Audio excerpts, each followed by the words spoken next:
Main engine, check. Rear thrusters, check. Picnic basket, check. Right, let's take 'em.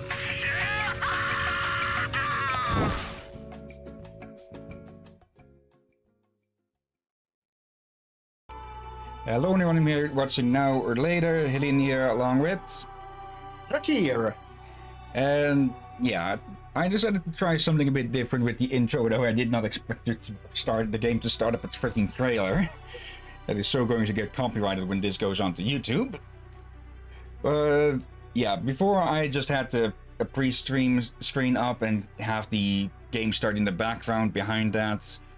I thought might as well show it off as well, just to see if, yeah, what the difference would be instead. Well, the difference would be not staring at a blank screen while the music stones in the background. Yeah. Welcome to Something Sunday, the 34th. And yeah, just in case anyone is new to these, I show off 2 to 4 games typically. I put 4 in the name typically because so far we haven't got... It's been a while since we've stuck with one. But yeah, I show off / try up to 4 games to see if they're good for streaming. And well, as was a bit visible at the start, I have played this game before, and this one, I just want to show it off. And without too much further ado, let's just go in. Let's see, script, pity, terrorist agent, and memory hunter. Basically easy, normal, hard. After our boat sank, I was the only refugee to reach the shore. I held my husband's hand until the very last second. I can still feel the nails of his fingers sticking into mine, you know? The first night he said to me, "Let's share our memories." I remember I was sort of afraid, but and he smiled and we hit the switch together, and then I felt everything. For the first time, I was living all of his love for me. It felt so warm and so strong that it almost hurt. For the last 3 years, every day has been our first day. The weather was so hot that day. The streets stank of this awful smell of burning plastic. I walked with the other children across town until we were outside of Paris. No one fired. The war was over. I don't know if I'll ever find the courage to give these memories to my son, but I'm relieved to know that they are all safe and secure. Thanks to my Sen-Sen, I choose to remember every defining moment of my life. Good ones and the bad. Thanks to my Sen-Sen, my husband lives on. Here and here.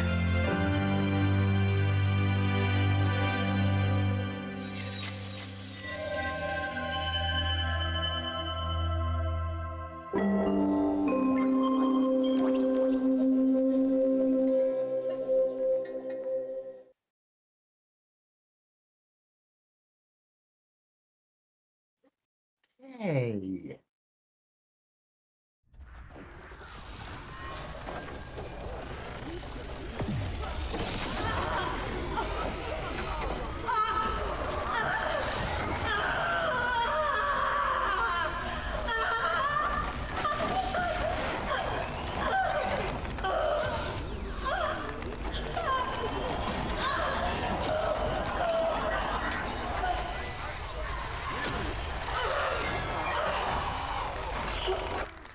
Post memory wiped. Sen-Sen awaiting new memorial content.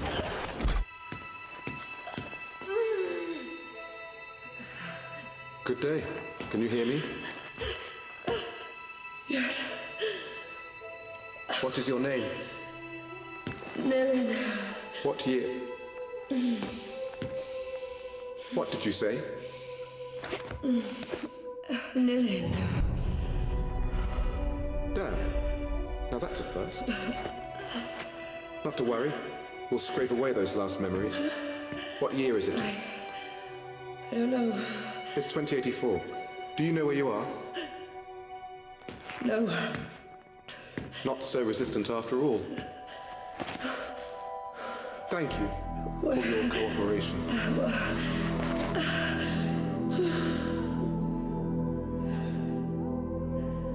Dr. Quaid, Yes. this subject is displaying some resistance.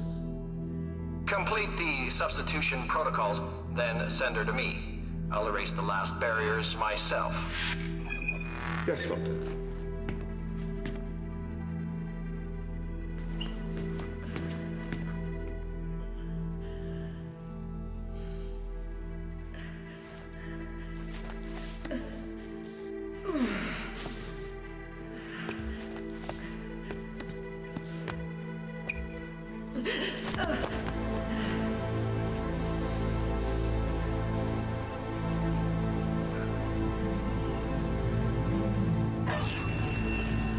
Good day. Raise your head, please.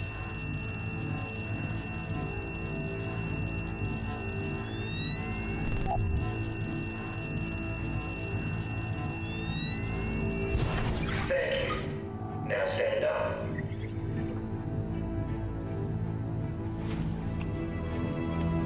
Please follow the orange line to your next assignment.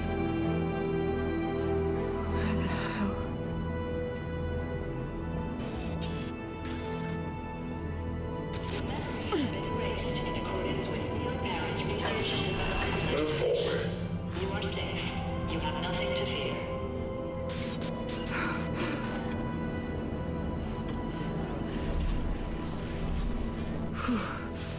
I don't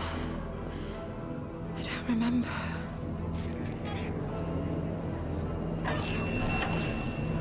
Memory loss can be disorientating.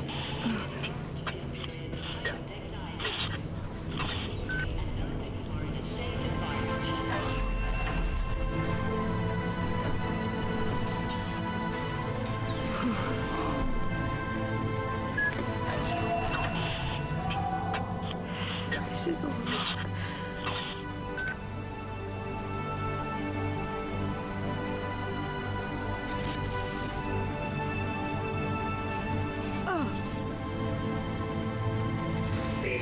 in line and wait for your turn before sitting down on the chair.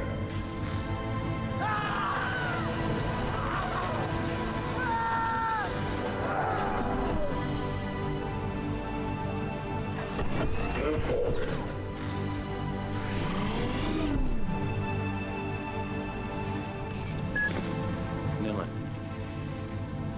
Nilin, can you hear me? Yes. They're about to wipe your brain, Nilin. Don't let them do it. I need to create a diversion. Be ready to move when I say. Who are you? I'm the voice you have to listen to if you want to live. Don't leave me alone.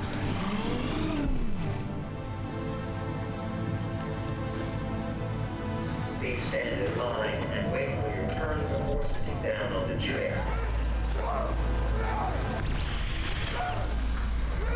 Network anomaly. Temporary quarantine established. Thank you for your Please stay in patience. line. That got their attention. Nilin, the large metal shutter is going to raise on your left. If you understood me, move your head. I'm linked to your sensen. I'll feel it. The door. Go under it. Now.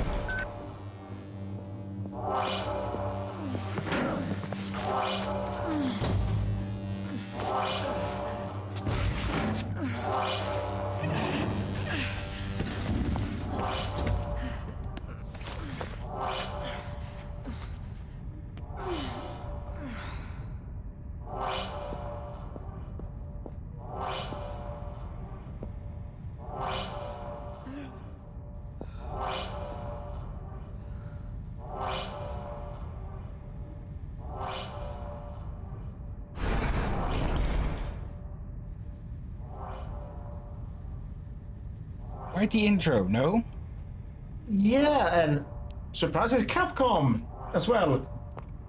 So it does look like typical Capcom Unattended quality. patient in restricted area. Coercive unit deployed. Yeah.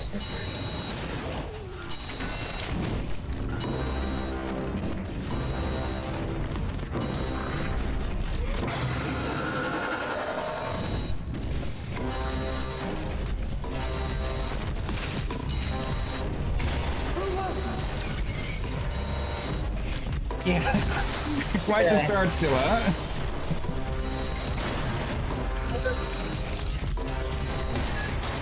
The passage on your right. Take it.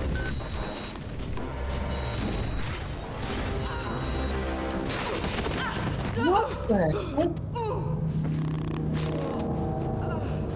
Someone need to reprogram that. You've got to keep going. And with that, I hear my machine calling me.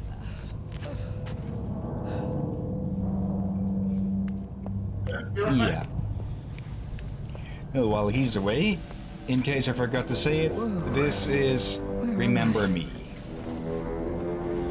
And You're almost there. Slide into a casket. Quickly.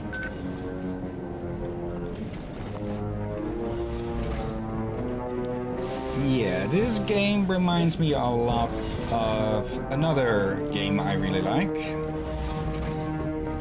Let's wait for Turkey to return first. But yeah, in case it wasn't clear, this world has... oh, hello, I forgot to do something here. I forgot to turn off emotes only chat. There we go. Okay, it automatically went into it. Emotes only chat, basically people have started activating that now once they are off stream. Because, yeah, Twitch is stupid, and if someone is posting hateful comments in your stream chats when you are offline, aka when you are not around to delete that garbage, then Twitch will go, oh, this stuff isn't removed. This guy must, he must agree with all of this racist stuff and such. Okay, ban. Yeah. Welcome back, and Yep. yeah, you might want to take a look down here. Oh. Yeah. As it wasn't obvious, there's some really shady shit going on around here.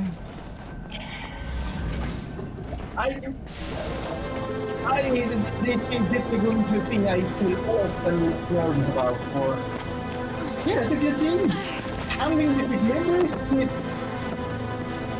is not should be taken lightly.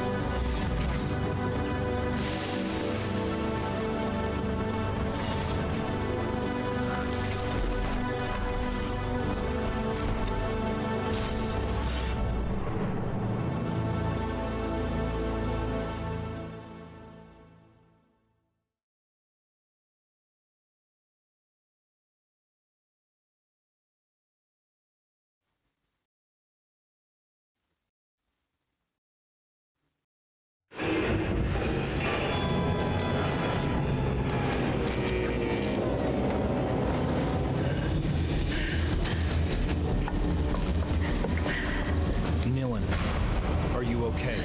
No, I need to get out of here. Get me out of here now! Calm down. My name is Edge. You have to trust me, sis. I just did, bro, and now I am trapped in a coffin! I must prepare you for what is waiting outside. The enemy is Memorize, a corporation that has digitized and commoditized memories. They call it Sen technology, and the world is addicted to it. You follow. Yes. You were a memory hunter, Nilin, the best. Other hunters merely pillage memories, but you can remix them. And above all, you are an errorist, just like me. Why did they do this to me? You were a revolutionary fighter and my best agent. We all fought to assure that no firm might build a monopoly on all human memories. But I failed. We were rounded up and imprisoned. Oh, this is all very interesting, but I really have to get out of this coffin now! The currents are going to take you to Slum 404. Once you've landed, I'll tell you my plan.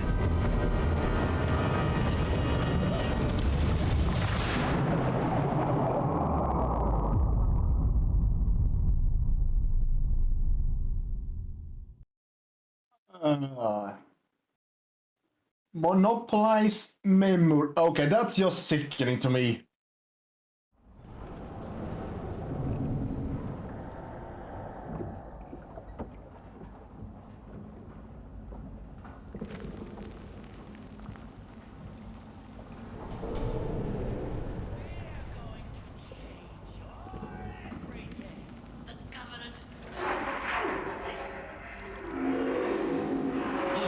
Listen, Johnny is crying.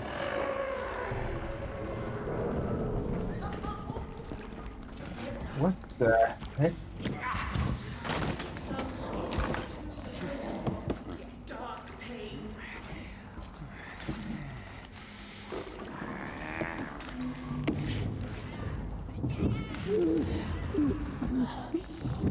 Brother, alive?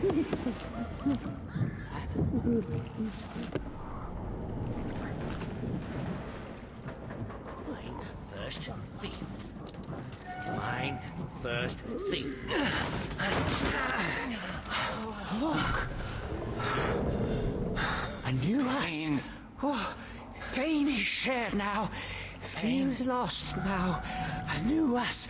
Tears and grins. Lost. Look. Lost. I knew us.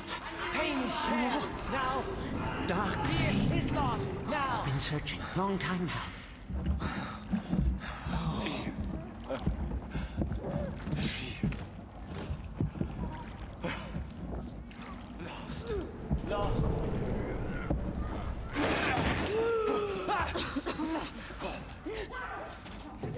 Tears and grins. Sister? Meet. How about friend?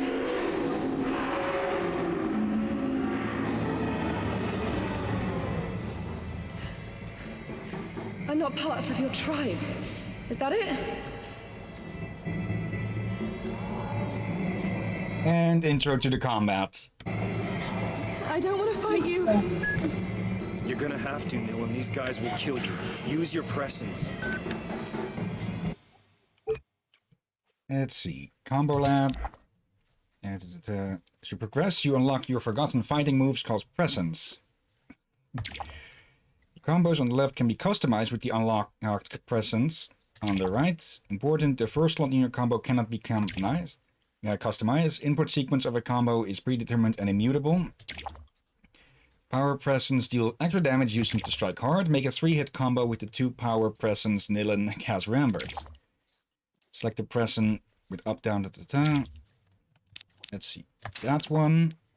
Now up down to select the combo slots you want to put in. There. And then we have this one, and we put that there. Yeah, customizable combos.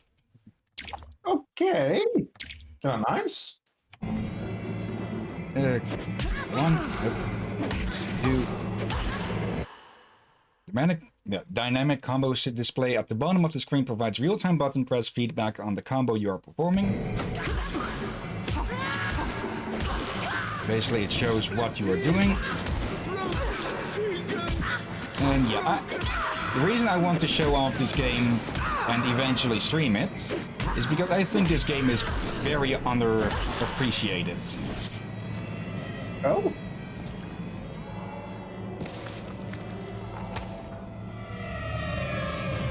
What are they? Leapers. Miserable cast-offs left to rot in the depths of Neo-Paris. Miserable. Monstrous, more like. They are the abandoned children of our Sen age. Simply humans like you or I, but cast as shadows of our shame. Something we are meant to fear. Another justification for the errorist cause. Who's there?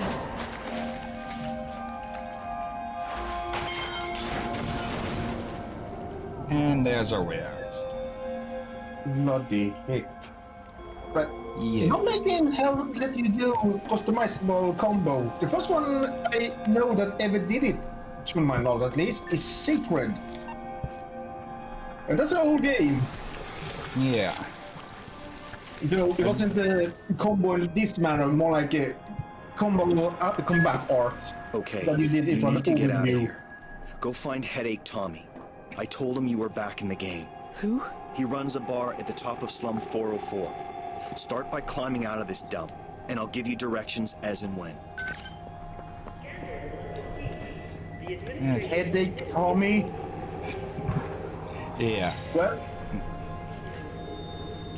that's a unique nickname. Does anyone recognize Edge's hand in this? He's promised to bring down our civilization. One thing is certain, the number of errorists freely roaming our beloved city doubled overnight, bringing the count to 2. Remember, Maggie talked first. Scandal at La Bastille. The administration has admitted the escape of the notorious criminal Reus. How in hell did public animal number 1 escape from the Amnesia Cathedral? Does anyone recognize Edge's hand in this? He's promised to bring down our civilization. Yeah. Bloody heck. I don't know. I pretty much don't have to say how important memories are in forming people, and well, this game will actively tell you Up's the only what way could out. happen if you start Yeah. screwing around with memories. I like the idea to have technology to help you preserve memories. Like if you have, you have problem remembering things and such, and maybe able to restore some important memories for the future and such. Who is this Tommy guy?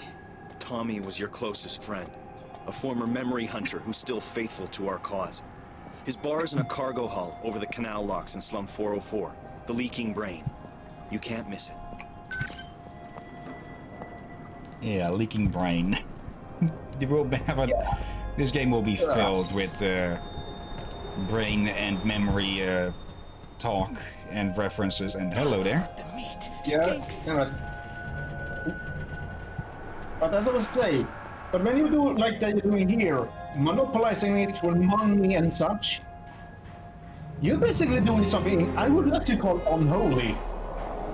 Because I don't see lightly.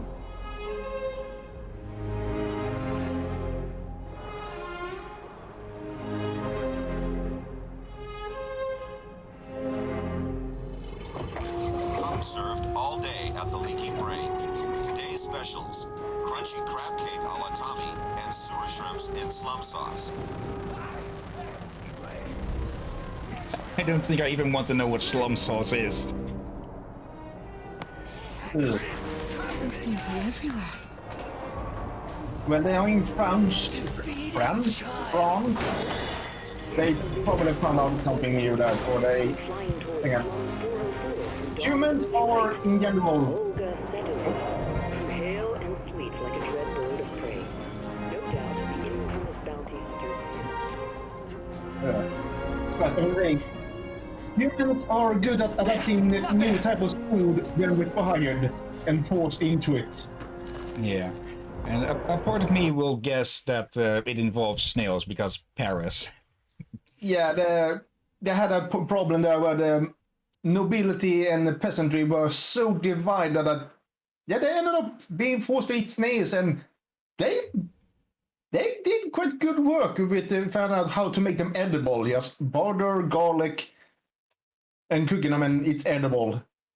Okay, I'll still never touch freaking snails, but basically it's just slime added with other, solvable stuff. I eaten it. It's okay. It's mostly butter and garlic adding flavor. But if I were to able to choose one over the other, I will take something beside escargot. But if someone offered me escargot, a piece, I will eat it. It's not disgusting or anything, just meh. So it's not much flavor. So the funny thing now is that it started by the peasants being forced to eat them because there was so little to eat, and these days it's a delicacy for the rich again. Yeah, for everyone, but yeah, it is kind of pricey. For you need to have the right kind of snail, I suspect. For you don't pick just any snail. Yeah, and from the sound of it, I just take the garlic and put it on freaking bread. But Yeah. let's move on. An errorist left a memory of a hidden stash for you to find. Study the picture carefully and find the indicated area in your surroundings. Let's see, there's a bar on the over top. There's a graffiti door.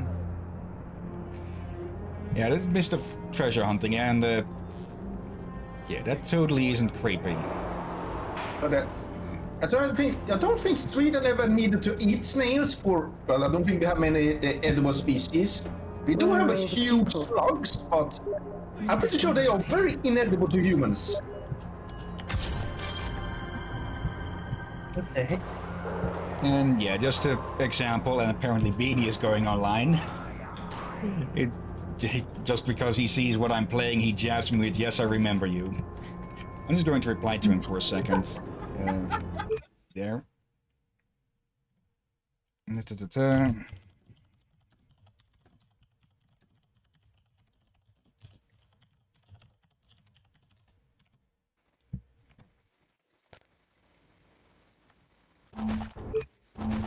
Okay.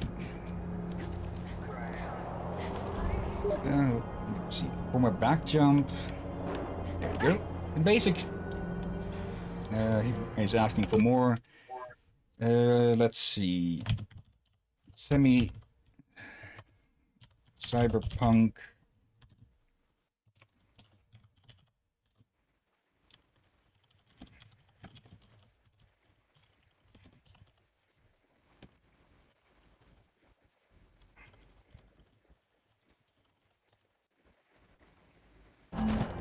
Okay.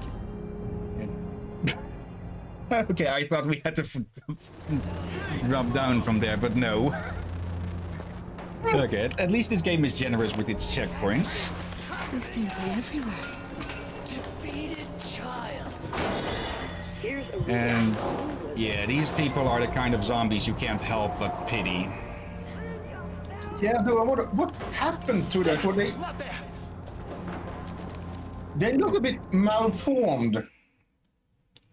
Yeah, I forget the specifics of it, but it'll probably be brought up sooner or later. Yeah, Neil is skinny, sure, but she still look normal. But the leapers, something looks off with them. Yeah, they've been mutating in some way. And yeah, those set patches, that if we find 5, we get more health.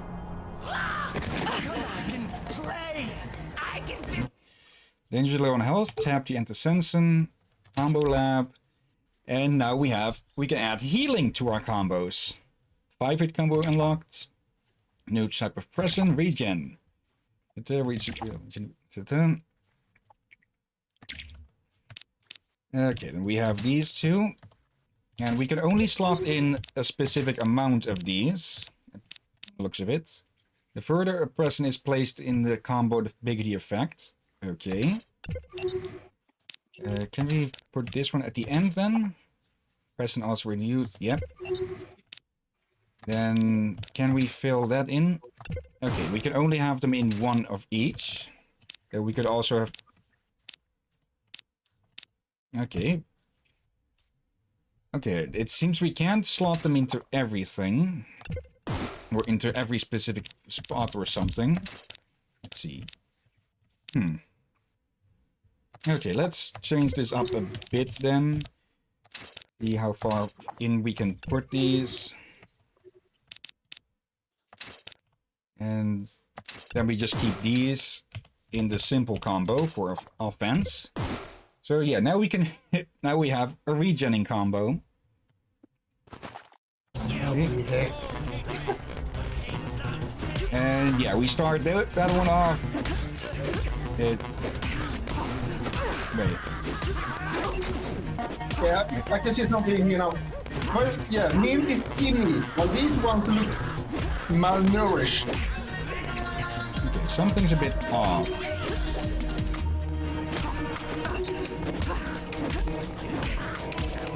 Oh, I see already. Yeah, I think. Kick, punch, kick. Yeah, it's tied to the button that you press as well.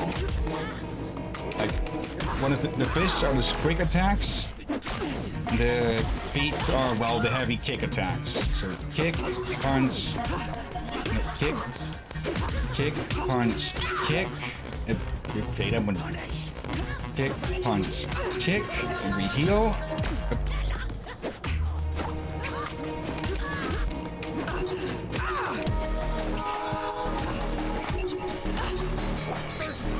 And here comes another part of this game, the music.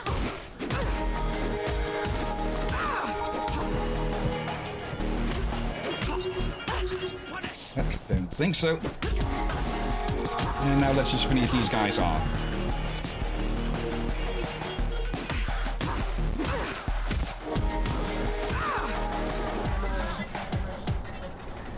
Okay.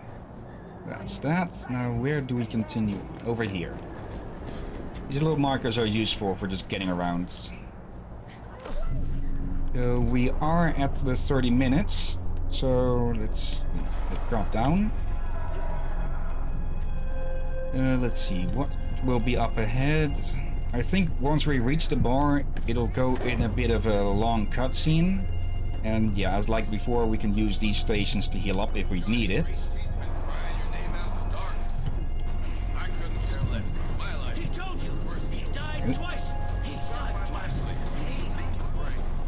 And there's one of those patches there. So let's grab that quickly. Not that when we stream this game, we'll be starting anew anyways. Getting it doesn't really give much. The Nemnist NGO gives access to cultural memories of Neo-Paris in an effort to fight all forms of ignorance caused by memory loss. Nemnist found levels can be read in the journal. Okay, so yeah, just lore and such. Let's actually take a look at that, and then we'll probably call it. Enemy information, Prowler, Leaper, Claw attack. Leapers are hostile outcasts who live in the most remote and polluted places of Neo-Paris. The mutation is related to an unknown form of sensen implant rejection. They are both regressive and aggressive.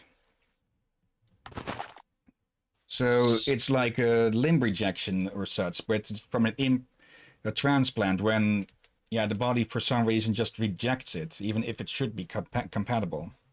Yeah, and even turns them more, well, as they regress, it kind of sound like they turn more primitive. Yeah. Let's see. Oh, that's quite a list. Founding of Memorize in 2012. Well, I guess we're almost 10 years late with that. Antoine Cartier-Wells, born in 1984, neuroscientist, mathematician, and humanist, was fascinated by the idea of thought sharing as a cure for hatred and violence. In 2012, he founded Memrise, a small company set up to investigate neural interfaces that enable sensations, feeling, and thought to be shared for short periods of time. Pardon?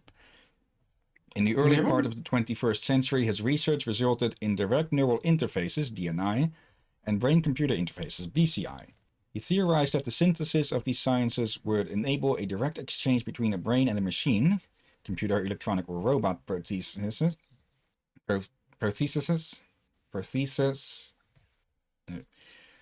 At this stage, DNI applications operated on a one-to-one mode, one person connected to one machine. Antoine Cartier-Wells wanted to experiment with more powerful interfaces based on an X1 mode, several people connected to one machine, and XX, several people connecting via a number of machines. In 2009... Oh. How do I scroll that down? Wait, there, I need to select it. Okay, this goes wrong for quite a bit well, but... yeah. You can probably guess why I want to stream this game eventually. But for now, it has had its 30 minutes. Yeah, it seems to have an interesting story, even when it disturbs me a bit with the whole memory thing. Yeah. I don't think sharing memories with cure violence and hatred. Sure, in movies it can be helpful in the right way, but it's definitely not a cure-all for hatred and violence. Yeah. And now let's move on to the next game. Stream that to you. And OBS should catch it in a few seconds, because it has some sort of delay to that. And people might recognize this music, though probably if they recognize the music, they also recognize the title. Return of the Obra Dinn. Wait, this is a very curious investigative game. Wait, and again, I've played through it. And I'm going to up your volume on my end for a bit.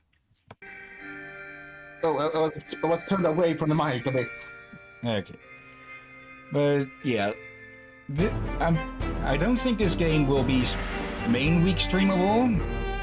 Actually, I'm unsure of it. I have played through this before, and a good part of this game is the investigative and mystery element, which to me is known, so I mostly want to see your reaction to this, Aldrich here. So we'll have to see where we stick this, on the weekend or on the main day. I'll definitely be using a guide of sorts though, because otherwise I'm not really smart enough to figure this stuff out on my own, and yeah, I used a guide to get through this earlier. Oxhorn's guide, actually. Maybe not a guide, more his video series through. Lost at Sea, 8th Nursery, the good ship Obra Dinn. Built in 1796, London, 800 tons, 18 feet draughts. Captain R. Whittler. Crew, 51 men. Last voyage to the Orient. Cape Rendezvous unmet. Contact East India.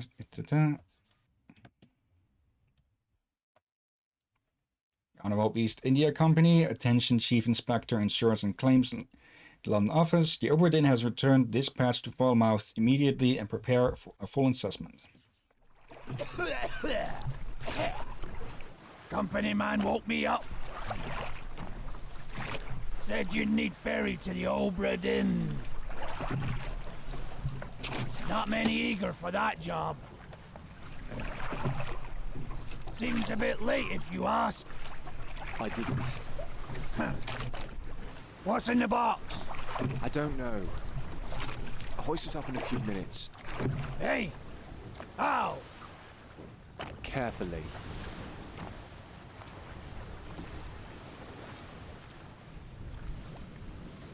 Our character is a bit of a snarker. And yeah, as is very obvious, it's very stylized. Very curiously stylized, and oh yeah, my internet is reacting all of it, so it looks almost like it's lagging. This game was made by the same people as Papers, Please. And yeah, it has a very Game Boy look, and it's a bit odd to look at, but it works. It's definitely striking. And yeah, our job is basically to, well, find out what the hell happened here, and, well, that doesn't bode well. Axe. Locked door.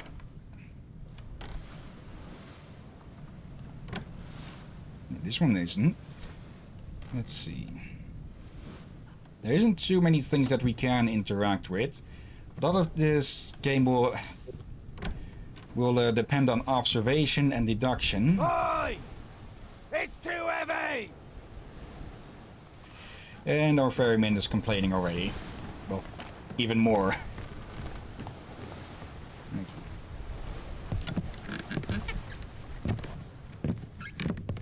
This goes automatically, actually. Once you put your hand on something and then click, you'll interact with it. It's too heavy.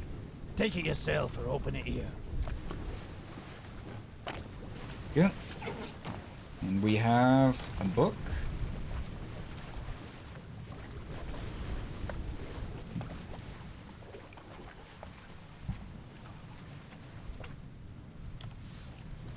Return of the Obra Dinn, a catalogue of adventure and strategy, 1807. I trust that you now find yourself aboard the Obra Dinn. I expected this day to come, and my every intention was to tell the ship's strange tale within the pages of this book. Regrettably, failing health has allowed me to produce only the basic outline that follows. Your presence on the Obra Dinn is critical. I leave the discovery of its fate and the completion of this book in your hands. The next few pages will seem bewildering at first, all will make sense in time. Use the pocket watch to determine the identity and fate of everyone aboard. Complete each chapter accurately and return the book by guaranteed post to the French Office of Affairs in Morocco. The bargain chapter will remain unknown to you. I possess the details within, but have elected to keep them private for now. Henry Evans.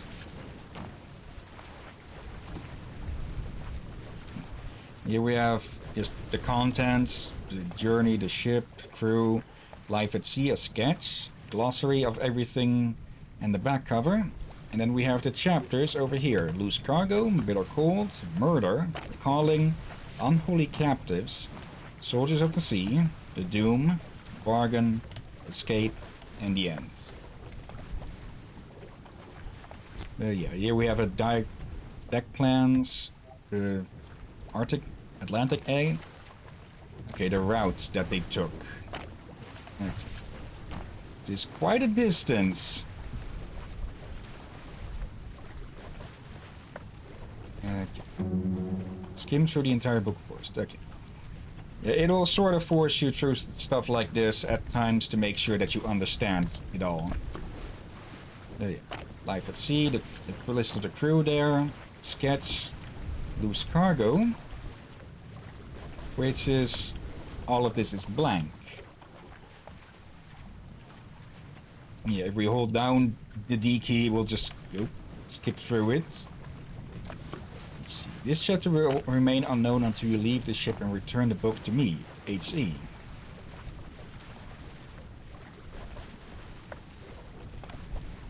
There we go. Captain, mate, bosun, gunner, purser.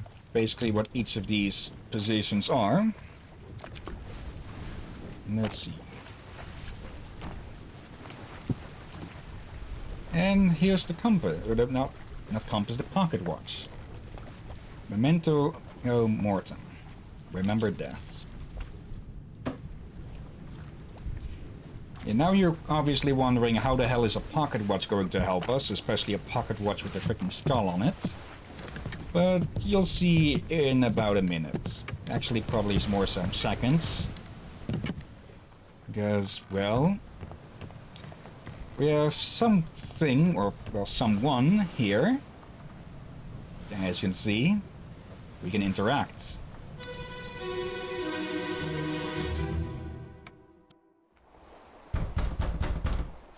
Captain!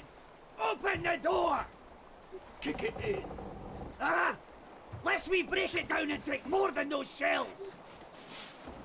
You bastards may take exactly what I give you!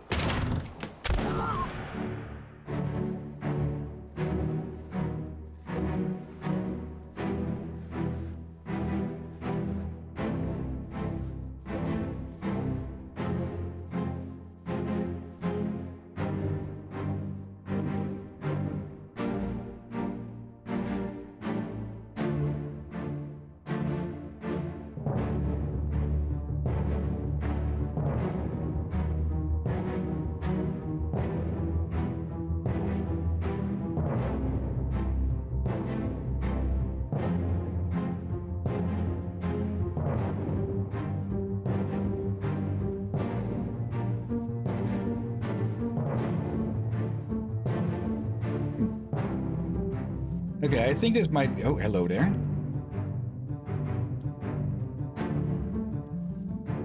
There we go. I was confused for a bit with why it was taking so long.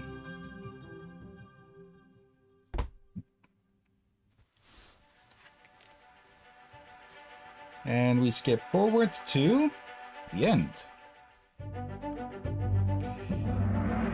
Yep, this is how we'll be investigating everything that happened here. Location of the corpse, 3 others were present. Outside the captain's quarters, who is this? How did they die? Yeah, we have the location. We have some of the areas pointed out. And 3 others present. These 3 were here. We have this person here. We have an unknown here. Another unknown there. So yeah, we have to figure out who is who in this.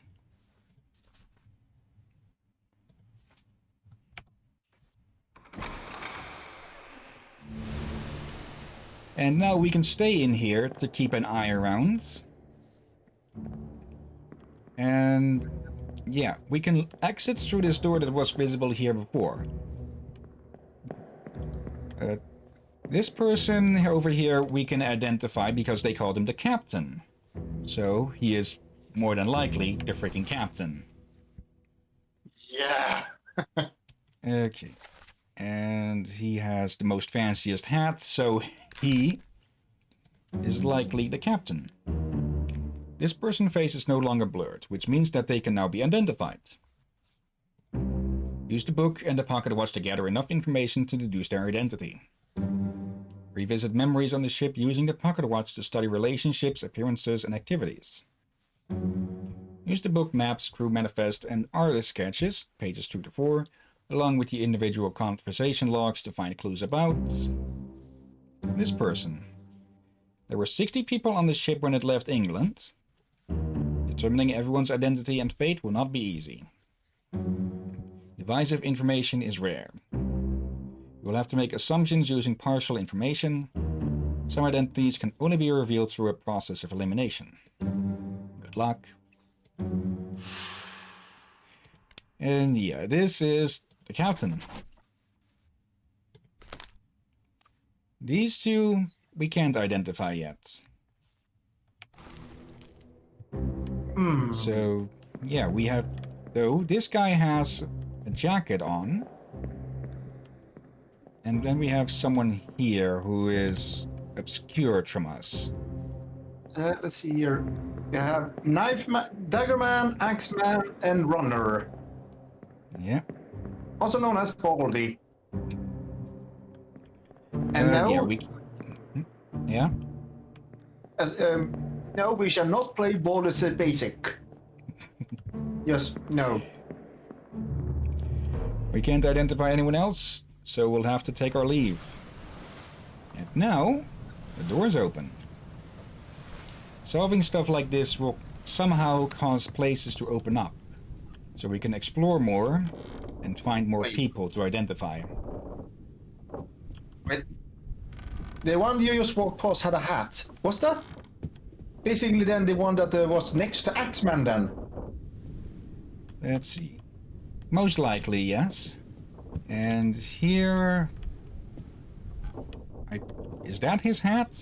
Where is his hat? This should be the captain, I think. Yeah, in the scene earlier, he didn't have his hat on. Good point.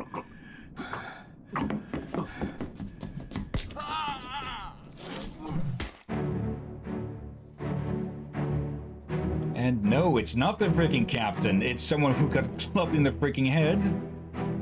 After stabbing him, though. And here's the beanie hat guy. Not our beanie, luckily. Are you sure? Pretty sure, yeah. Does mean, where is the captain, though? And... yeah, we can't really fast forward this, I think. Yeah, we have to wait through it the entirety. Which can be a bit annoying, but yeah. 2 guys this way. Where did this one come from, you have to ask then? Well, Beanie came through the door of the gun was shot, since, well, it's a flintlock. It takes time to reload that. So, yeah, who is the new one that gets bashed in the head? Let's see. One other person was present. Who is this? How did they die? They can't be identified, though. But we can say how they died, which is also a part. And we know that he got clubbed in the face by the captain. And yeah, 2 memories that this person is in. Cane or stick he got clubbed by? It still counts as clubbed. But just notice this here. 2 memories. We have the first one who died. Then we have the second one that was also mutinying. Then we had one other person who went up instead of through the door.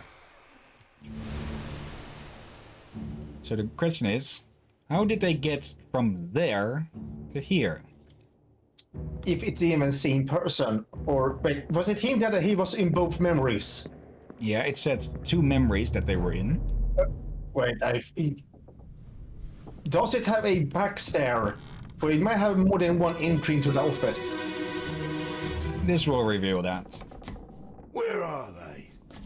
Must be in here someplace.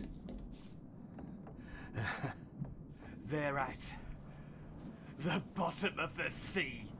That's a lie.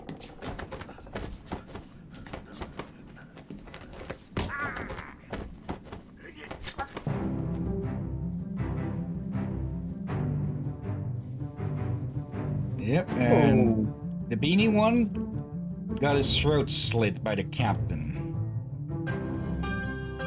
Wait, didn't the beanie one have the dagger earlier? No, the captain got stabbed by this one. Ah. Okay, that is, well, one way to do it. So, okay, slip through. I'll start the, I guess I missed this speak earlier for something else. Yeah.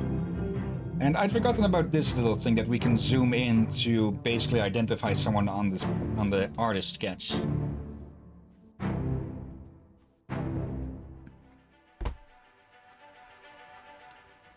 Now, 2 others were present. We don't know who they are because they are blurred, but we do know how they died. Let's see. Is it, not swords. Not struck, not suicide, not eaten or electrocuted. Knifed. By the captain.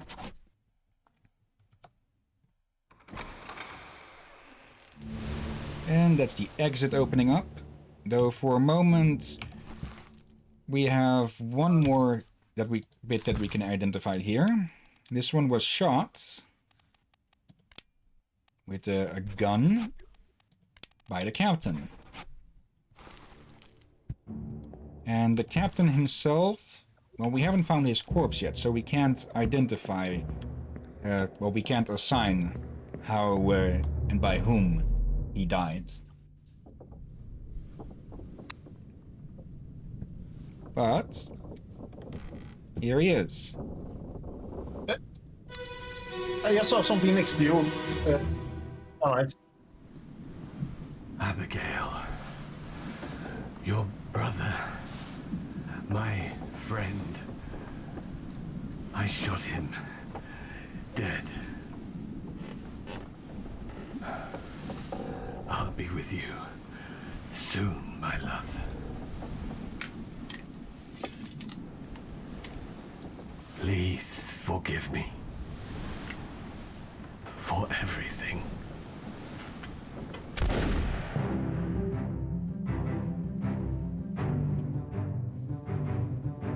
3 men couldn't take him down. Though he probably would have died of that stab wound eventually. Okay. And it's here. There's someone else here.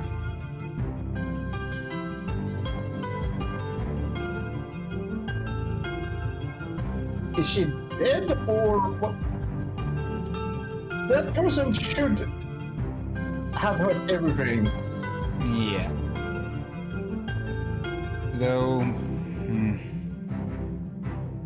Yeah, I saw it. There's a knife near the drawer. It's probably the one he was stabbed with.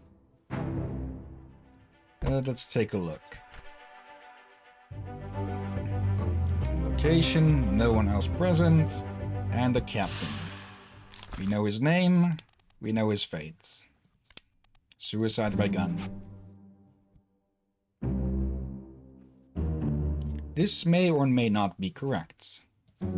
Fates are validated in sets of 3. Correctly identify at least 3 people and their fates to have the information typeset into the book. That way, you'll find out if you have something right or wrong.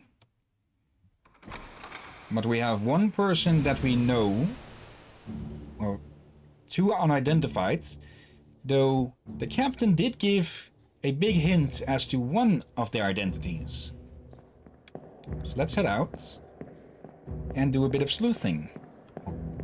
A bit of sleuthing that doesn't involve gazing into time itself. Yeah, wait, hold on. He killed one with a knife, then someone else stabbed him with a knife, then he... Do you hear the problem here? Yeah. Okay, 4 axes, which means that 4 people died there. Yep. Captain... No, not the captain. Though, this guy isn't blurred anymore, which means that there is enough information to identify him. Because the captain mentioned someone by Abigail, and that their brother he shot.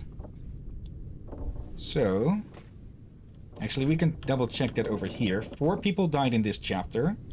We can look back at what was said. Abigail, your brother. So, since, let's see. Open the book while the pocket watch is open to flip directly to the relevant page. Okay. This game is very user-friendly. Now, let's see. Wait. Is Abigail, name a man can have? No. Abigail's brother is the one she shot. Alright, I just had to double check that was not used. Wait!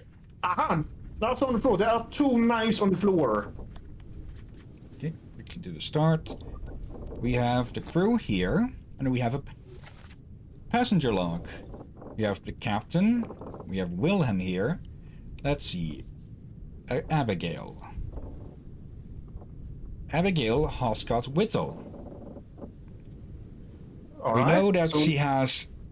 The last name thing is common with people, and we know that the Whittle part comes from the captain, who is likely, or more than likely, her husband. So, let's see if there's a Hoscott on board. I saw them. Higher up. William. Yep.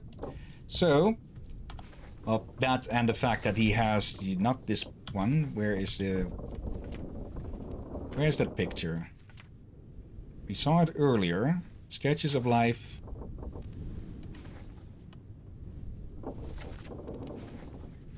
Where was that picture?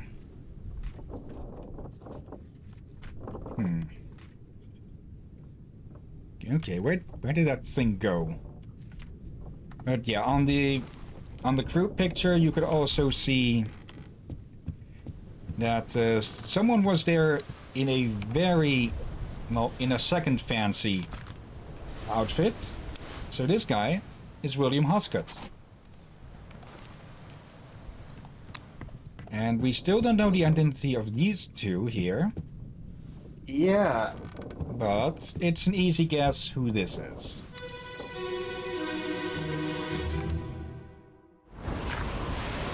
Wait, did he die in sleep?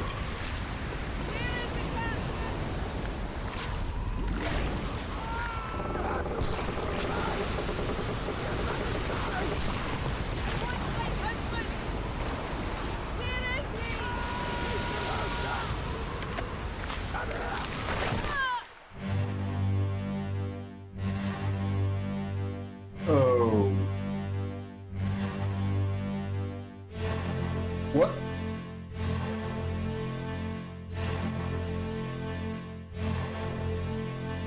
And suddenly, a lot more intrigue, huh? Harold?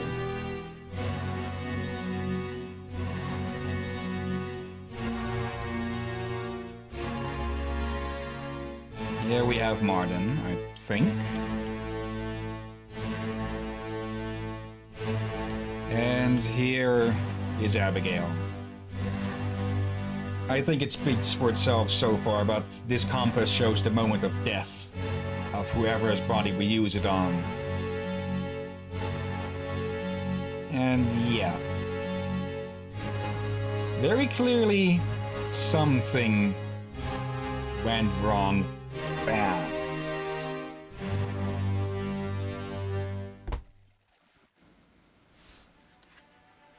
And all of that is part of the doom.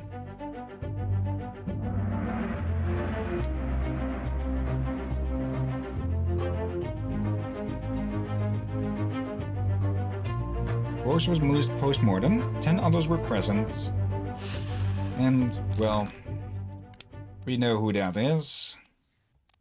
Where is she on the list? Abigail. And she... Oh, how would you call that? Not by that. No. Not fell. Crushed?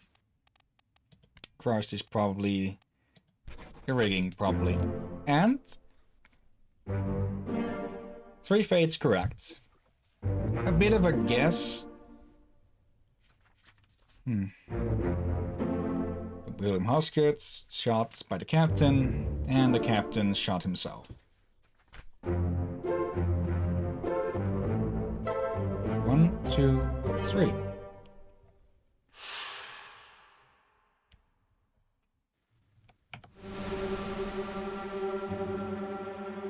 And yeah, something is off with the pocket watch now.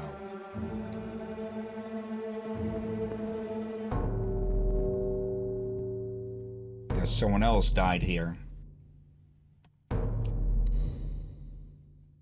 And this is how we'll keep investigating deeper and deeper. Oh. That?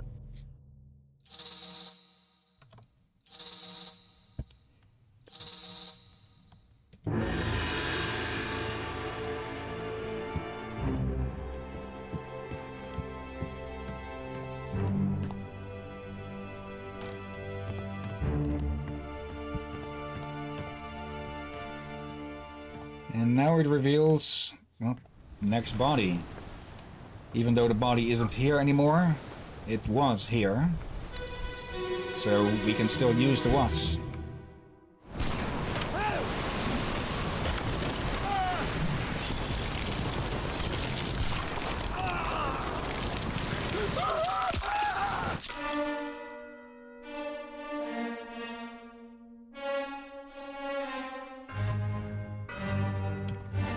Torn in two.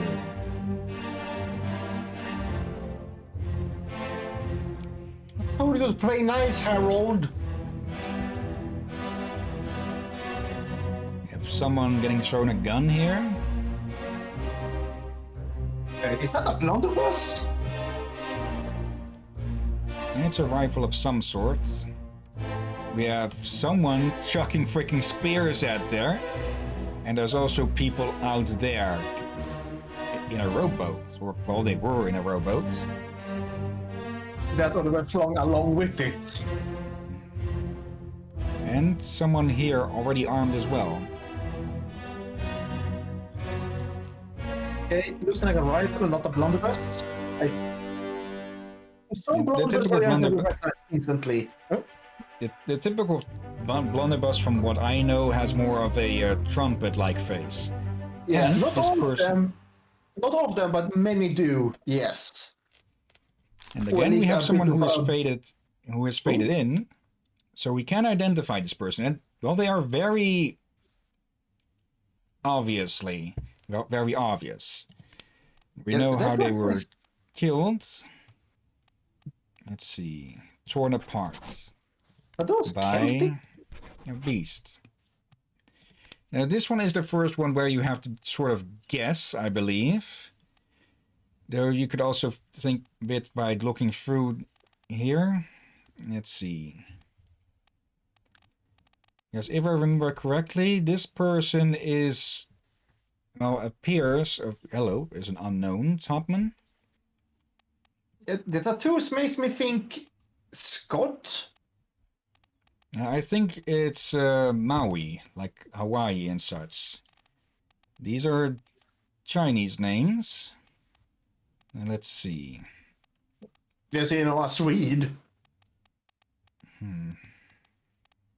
And it no, could that's a be passenger. Irish as well. Though...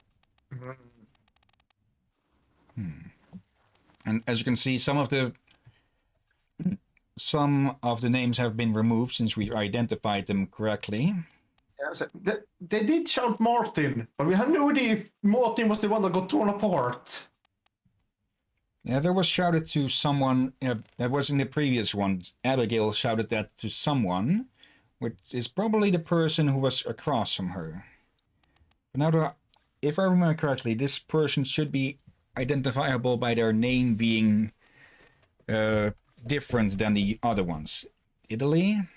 I think these are their origins in the right here. England and such, but... Persia, China, Scotland, Denmark, New Guinea. Oh, I think this is him. Or it might be him. We'll only find out once we correctly identified 2 other people. But for now, the watch has another corpse for us to investigate. And once we find it, we'll call it then. Because this game has had its 30 minutes.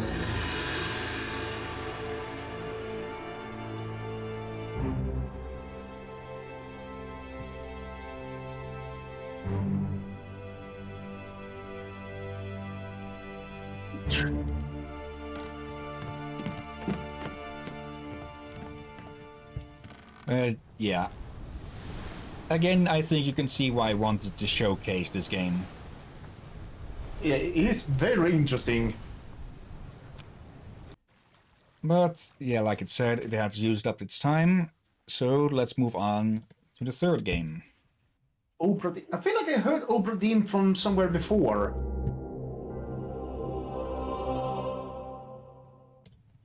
Okay. Give OBS a moment to catch up. There we go.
Yeah, this is Reus, or as would be spoken in Dutch, Reus. Because, yeah, this game was made by, well, in the Netherlands, by Dutch people. And it's a 2D god game. Let's see, our latest game is called Godhood. It's a game in which you create your own religion. Okay. I might check that out later. I think I know which one it is. I think Captain Falcon has played it. It may be similar to this one. Okay. But yeah, this isn't really like a full story mode game, so probably if we stream this, it'll be on Saturdays, because this is more just for fun. and unlocking stuff. These are all accomplishments that you can reach and unlock. Fishing village. Finish an era with a village which has 200 prosperity and 5 ocean patches within its border. Let's see. God mode. Game mode, not God mode. Era. Replay. Beginning. Yeah, let's do this just to show off everything. Planet, you must awaken from your slumber. Your service is dead and only you have the force to bring life. You have awakened from your slumber. You find your surface dry and barren. It is lifeless. Mouse wheel in and out. Left mouse button to drag the planet. Arrow keys can also be used. Now create the giants. Using what little strength you have, you create the ocean giant and the rock giant, the instruments of your will.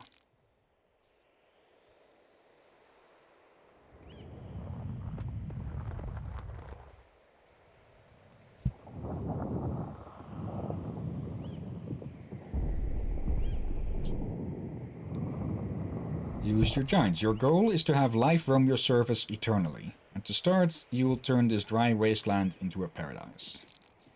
Select the giant by clicking on it or its portrait on the side here.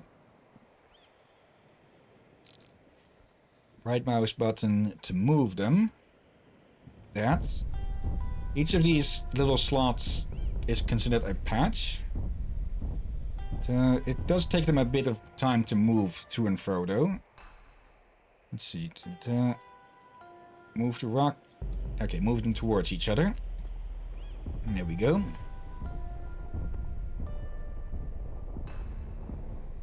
And yeah, the rock giant is very stompy. Spacebar to pause and unpause the game. You can still issue actions. Inquire about the land. You can use left mouse button on a patch to view its statistics in the upper right corner. So yeah, this patch is empty and it's wasteland.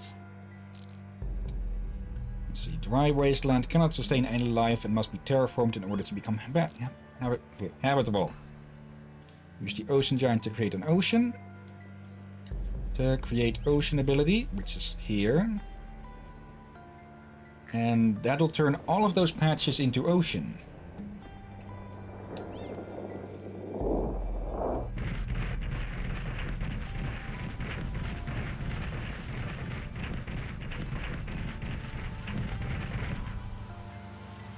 There we go. Well done. Oceans are the first step in creating life. You sense something trembling beneath your surface. And here's the plant giant. Or the forest giant. Close enough.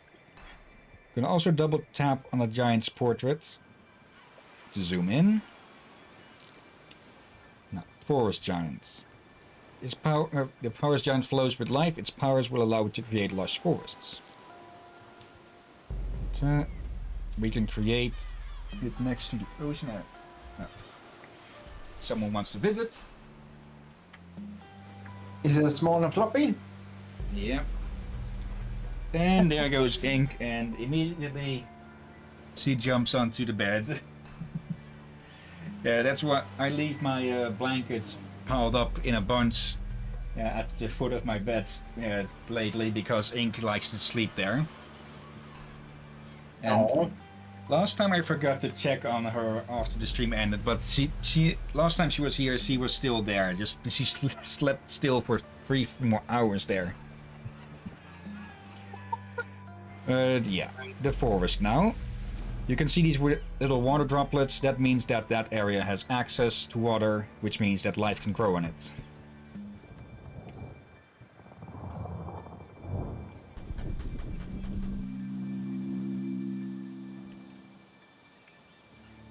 Go. Forests require water from the oceans. You can sense life flowing back into your core. The rock giant has gained a new ability. And they can now raise a mountain. Let's see. Create a mountain on dry wastelands to create a desert. Apparently rocky is cold. This is a much smaller area, as you can see here. Let's put it right next to the ocean, just to see what will happen. Because it seems a bit simple right now, but these biomes will interact with each other in different ways. And of course, eventually life will come into the balance as well.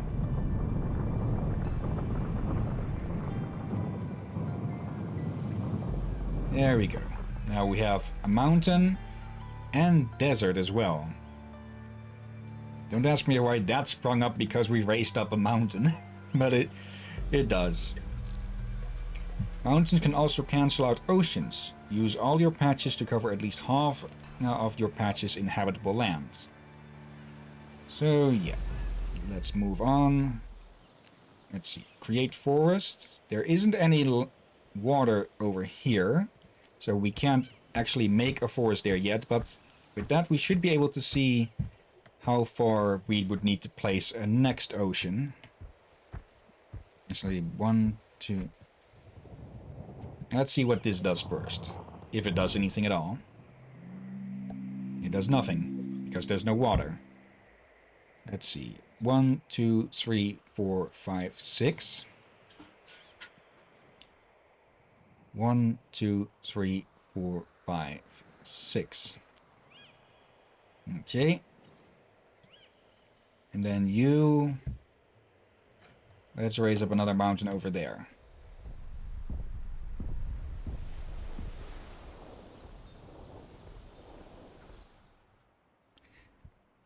And yeah, basically this game is... Oh yeah, you can control the giants around like that.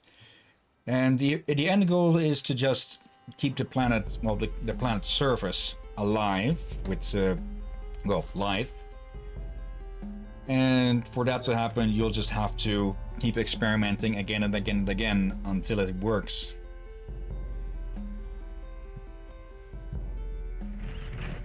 Okay. Now we have wet wasteland over there. So the forest giant can get to work. This is going to be one big ass forest. Okay, next up.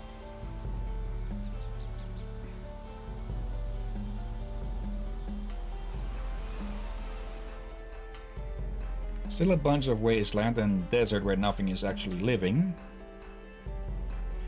Well done, you have accomplished your goal. You have learned to create oceans and forests, mountains and deserts. You hope the life blooming from your lands will remain while you slumber. Click to continue and view all you achieved developments during this game. And yeah, not much, but yeah, it is just a tutorial. Planet, you have been sleeping for aeons. What will be left of your lost lands? Nothing. Welcome to the second area. You can always press the question button for extra info. Once again, you have awoken from your slumber. You find your surface dry and barren. Recall a time when you used your giants to create oceans and forests. You gather all your strength again, so the ocean giant and forest giant can reawaken. So not the rock giant this time.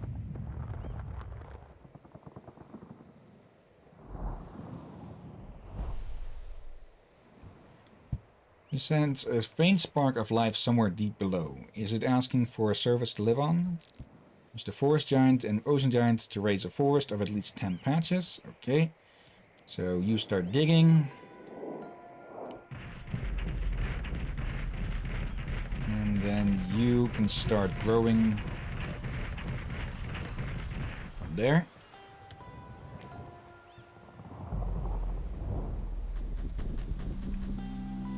And yeah, there is a cooldown on this, so you can't just go do it. You can't just raise an ocean every 10 seconds or so. And beyond that, you still have to move. Well done, you sense a change. Somewhere in a cave, something small has awakened. You sense a new spark of life flowing through your core. It seems your forest giant has gained a new ability. That ability is to plant fruit trees. Each forest giant make a plant rise from the ground. Fruit plants give food. Let's put that there.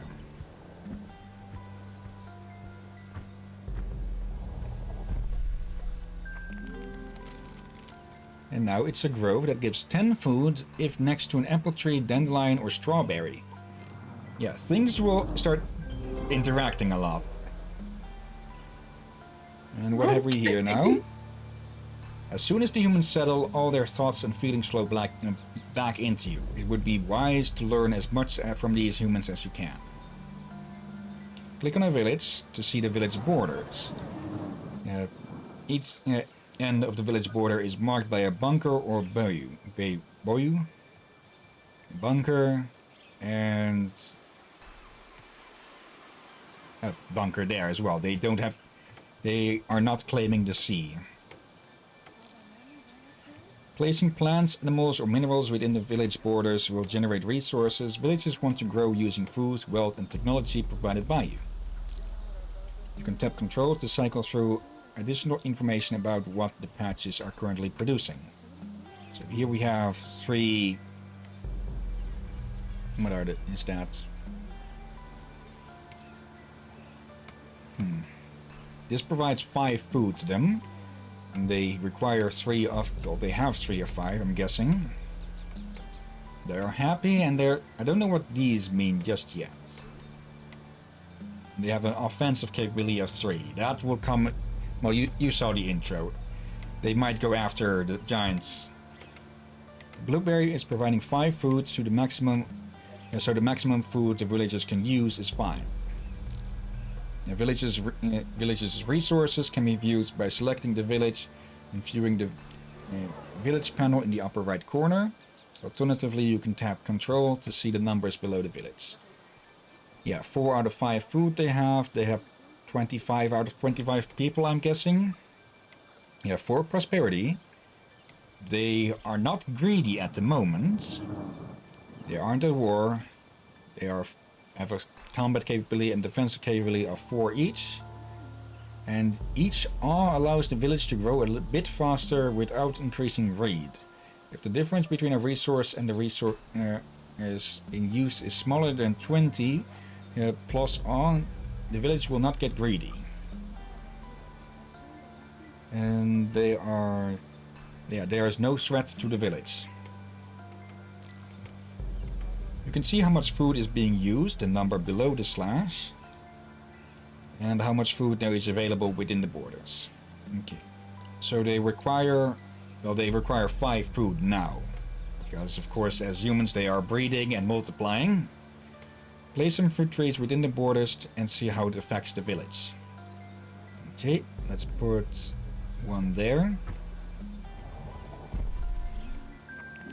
That's another 5. They're chatting about apples and apple pears. Raise the food in use. As you can also see in the village panel, these 2 blueberries are now generating 10 foods.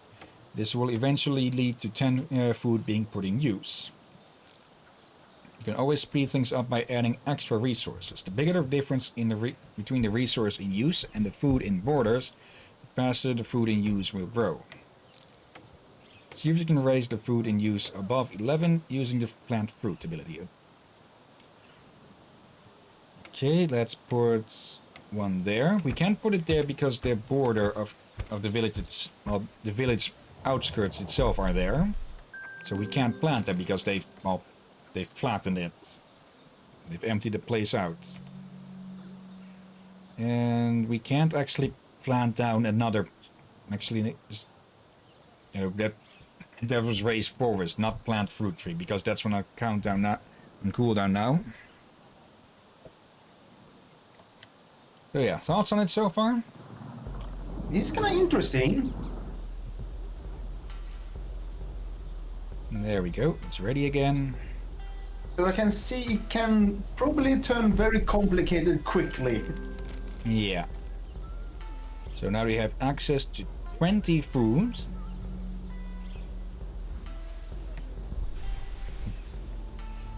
There we go. Well done, the village is growing and the people are gaining knowledge. They have started building something of their own. The village has started building a granary and they need your help. Building the granary project has allowed the villagers to gain a specialization. Click on the patch to view its specialization. Mushroom eaters, plus 15 food for each mineral within borders. Well, there aren't any minerals in the border.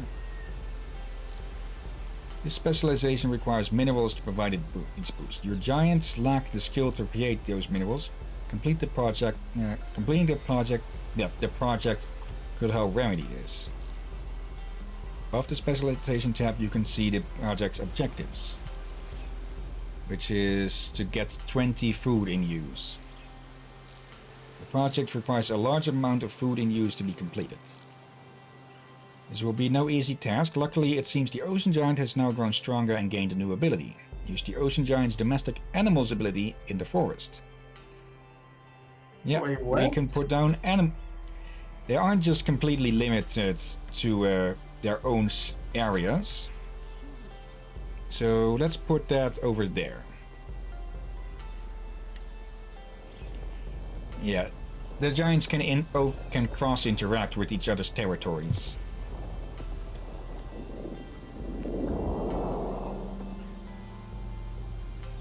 There we go. That has now increased the amount of food that all of this gives here. Because these used to give 5, now they give 9.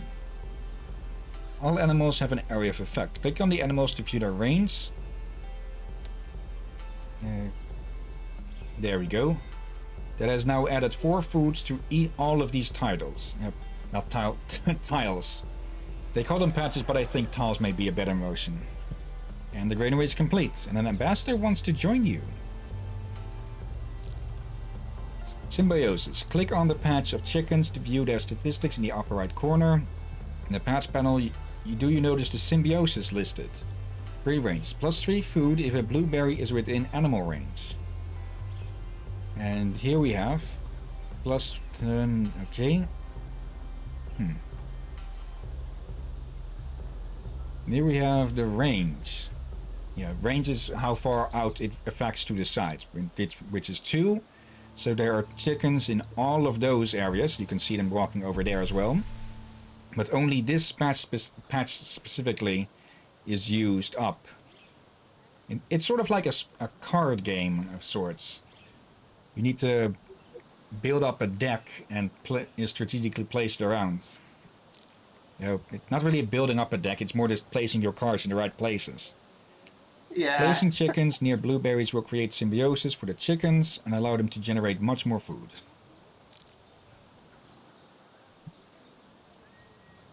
All the animals, plants and minerals have a separate symbiosis.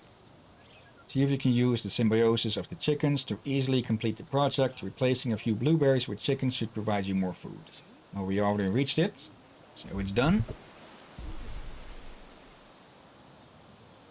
And yeah, here we have an ambassador now. Excellent. Because of your positive influence, the villagers have decreed their ambassador to join you. The ambassador wishes to climb upon the shoulders of your giants and increase their strength. And here's Rocky.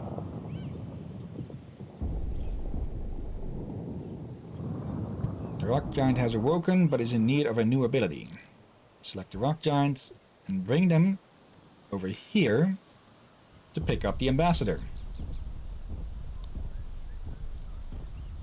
And doing that will unlock its ability here, precious minerals.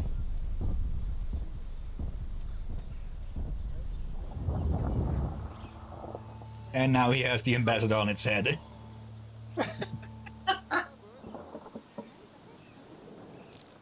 Well done, the ambassador's spirit has unlocked new abilities within the rock giant. Select the patch with the granary to view the specialization.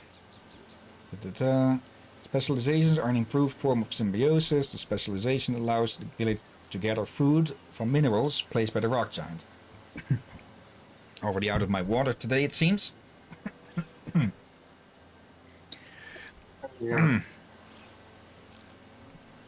I'm going to need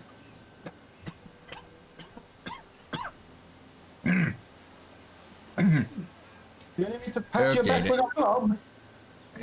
Don't know what the heck is going on with my throat today.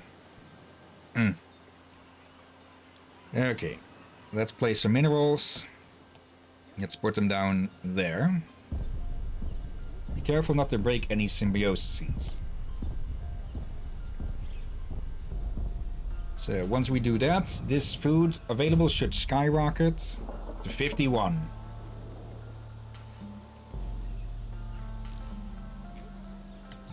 Excellent. The project specialization is giving extra foods for the gate you created. There is still life. The village has grown and developed greatly since you awakened, but you sense that there is still life roaming your surface, hoping to find a place to settle.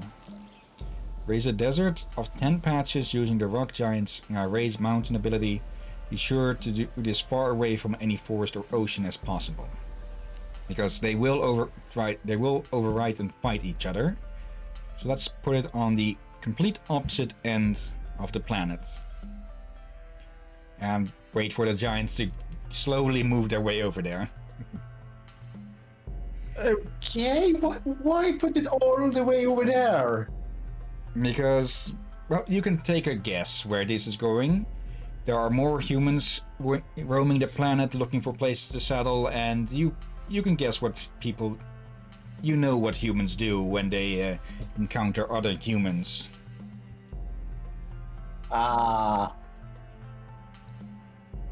Yeah, either trade or fight. And in these primitive times, you can guess which one is the most likely. Trade was common, actually. Yeah. But it depends on if they are a trade, a group comes over for just trade, or a new group comes over and tries to take over the area. But yeah, trade was common. With the ocean giant, we can put down some domestic animals. In the largest desert, make sure there is enough desert for the village to settle on. If a village is not settling, there is not enough space where there are no resources nearby. So let's put these... Wait. Domestic animals. What is that warning that's giving? It is useful that it gives a warning sign. But we'll have to see if we can actually take a look at what that warning actually is when it gives one.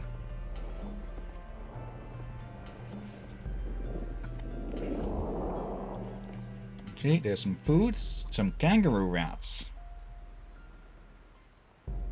And here come the humans.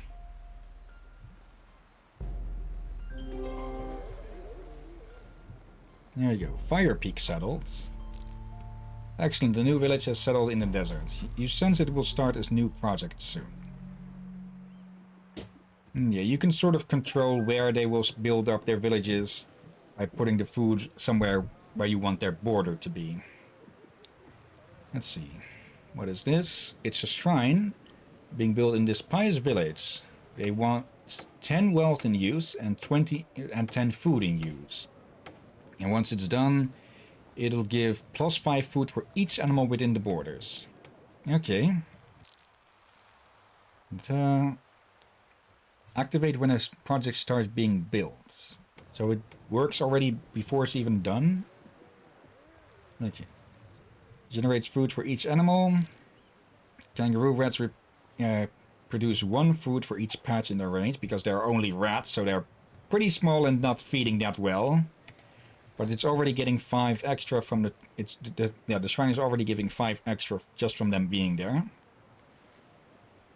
So to get to the 10 food, we'll have to put down another rat. And also it requires wealth. Let's see. Precious minerals. You can put that down there. And then we can put down some chickens over there. But let's wait for the tutorial to get there first.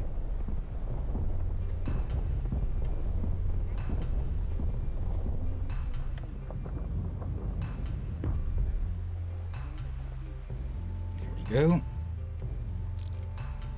quartz you created only generates 10 wealth. This will slowly lead to 10 wealth in use. We can increase this by making sure the villagers activate the mineral. Minerals can generate far more resources if they're activated. Click on the minerals to view their requirements to be activated. And where would that be? Empty aspect slots. Raise the wealth in use above 5 to activate the quartz. Placing a second quartz will assist you in this. Okay. And we'll need food. We'll need to give them more food anyways. So we can override this second one. Once they have 10 wealth.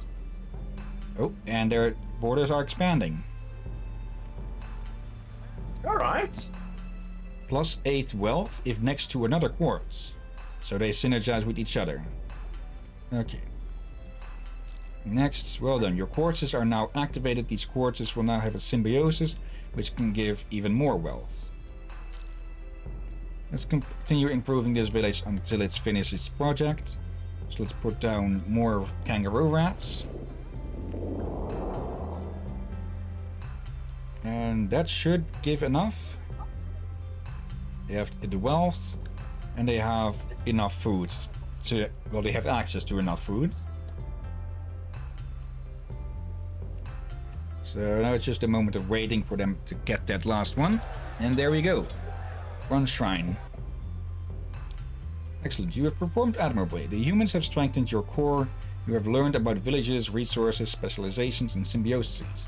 The time for slumber has once again come upon you, and you hope the humans will survive until the next era dawns. You can now go to, try to lead the humans to different developments in an era game. Developments can unlock new plants, animals, or minerals and progress you through the game. There's also a third beginning to learn about greed, transmutations, and danger. If you are having any difficulties, you can always select the third beginning in the game select menu. Click to continue and view all the developments. Not many again, since it is just a tutorial.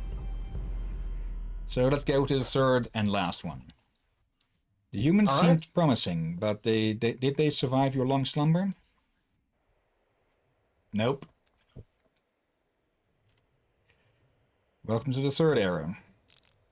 You've awakened from your slumber, you find yourself dry and barren, yet again. You recall a time when humans walked your service and wielded the food and wealth you gave them to build villages and start important projects.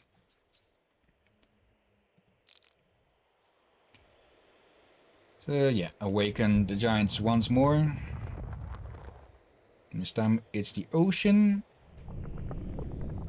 And another giant. You've been given control of the swamp giants to create swamps. Use the swamp giant and the ocean giant. Okay. So you get to work immediately.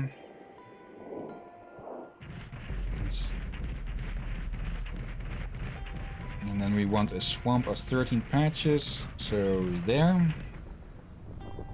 1, 2, 3, 4, 5, 6. Yeah, that'll be 13. Your swamp thrives with life. Your swamp giant has gained a new ability, which is herbs. So let's put down some herbs on the shore. And yeah, this one is the nastiest one. That was, okay, sunlight was reflecting off of something outside. And now, yeah, here comes humanity again. No matter how many times they get eradicated on this planet, they still pop up again and again. Well done, the humans have settled once again. The herbs you made produce technology. The peppermints you placed are providing the village with 7 technology. This means the technology in use will slowly rise to 7-7. The spirit of the villagers have allowed you to regain some of your strength. Your ocean giant has gained a new ability. Growth aspect ability. Aspect abilities allow you to upgrade individual plants, animals, or minerals.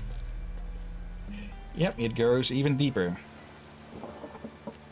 Okay, growth aspect and cast it on the patch of herbs, which will upgrade it to add food and natura.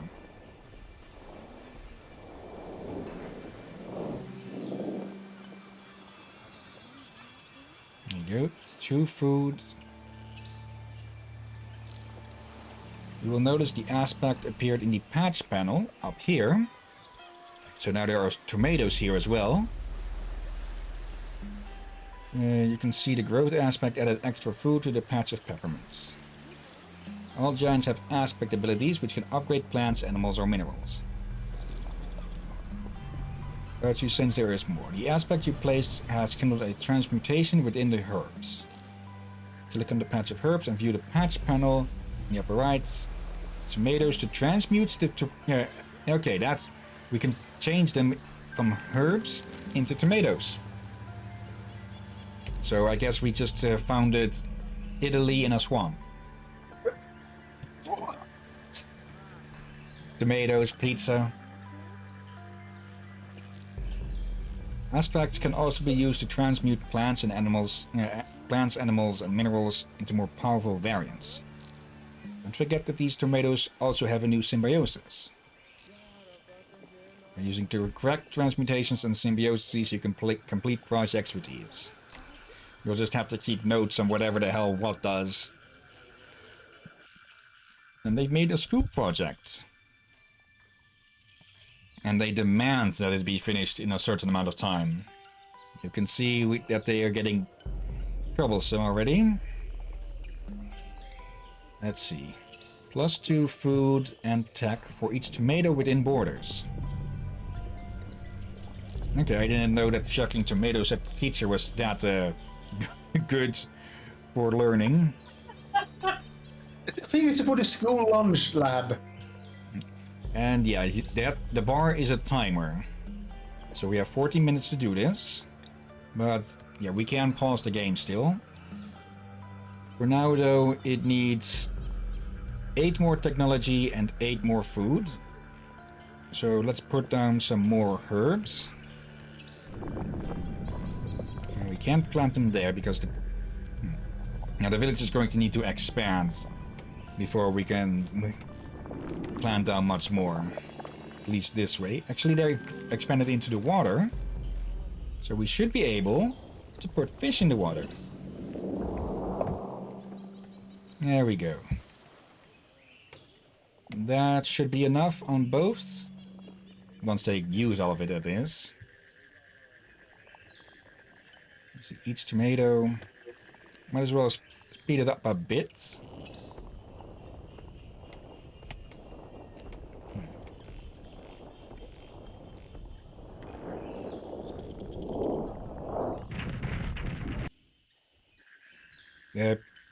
Project failed. What? Something happened there? I think the game just glitched. Yeah, I think the game glitched into an error mode game. Okay. Quit the menu. It was time anyway. Yeah, but yeah, you can guess what greed and danger does. If a village gets greedy, it'll start demanding things from the giants, and if they don't get what they want, they start attacking the giants, like you saw in the intro. As for danger, that's a way to keep them in check, like putting down wolves and such, if I remember correctly. So definitely a game we'll at least give a try once on the weekend. But for now, we have one more game to show. Oh dear. Okay, stream that to the gear.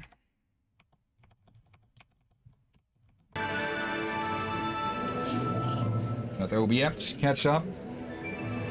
And it just missed something funny, because this game was made in tandem with Atlas. Which I'm pretty sure is some of the same people behind the Persona games. Oh, I did not know that. And yeah, this is Rock of Ages. And you can already guess that this is going to be a very goofy game. Yeah. Very Monty Python-esque. And actually, can I start a new game? No. Okay. Florence. Let's just move to the front of this. As you can see, I went through quite a bit of this game previously. There we go, tutorial. In Hades.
This is new for me. I have not seen this part.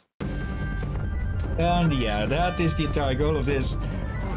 Sisyphus just decides to say, screw it, I'm out of here.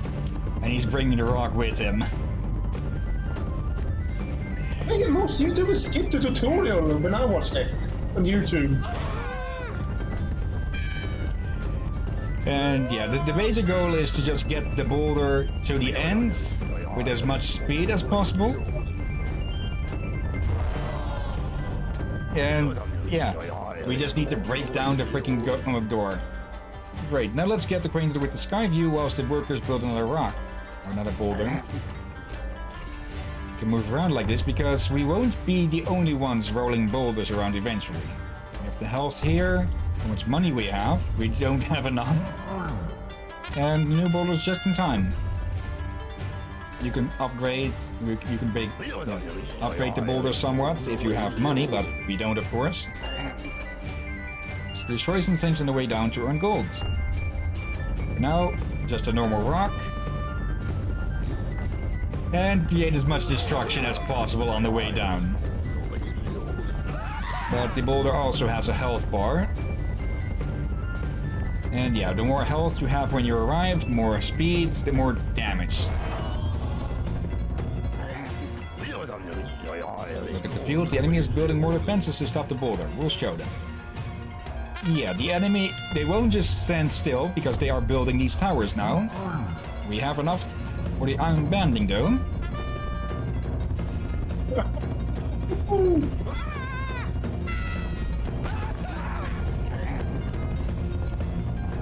Okay.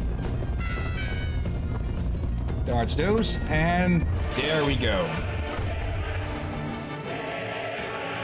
And we're out of here.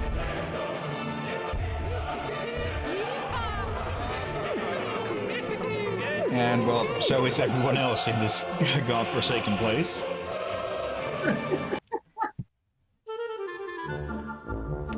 So, tutorial 2.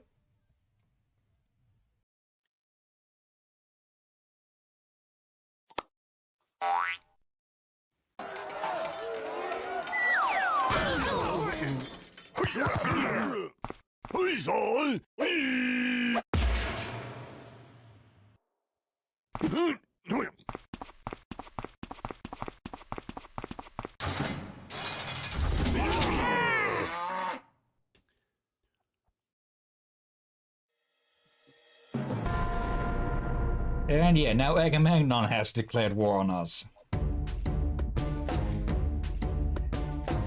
And yeah, they will be rolling their own boulder against us. Now we have to defend our own gate again from the enemy. Let's build some defenses on our side of the mountain to stop their boulder. Which we can do. We have the towers here, siege towers. The basic unit can block paths. The enemy boulder will lose strength and speed when hitting your towers. Cow, fierce and angry bovine warriors that have been trained to pursue and push enemy boulders. And catapults. fragile projectile launchers that fire at targets within their effective range. Let's put up some towers. Only build on lighthouse. When you build a unit, it will use up a space of land and leave those tiles dark, which means you can't build on it anymore. So for now, let's build some towers here. Actually, let's block it out completely. And some cows in front of it to harass that. And might as well put down some catapults. Enemy incoming. So let's go as well. Normal boulder. And go.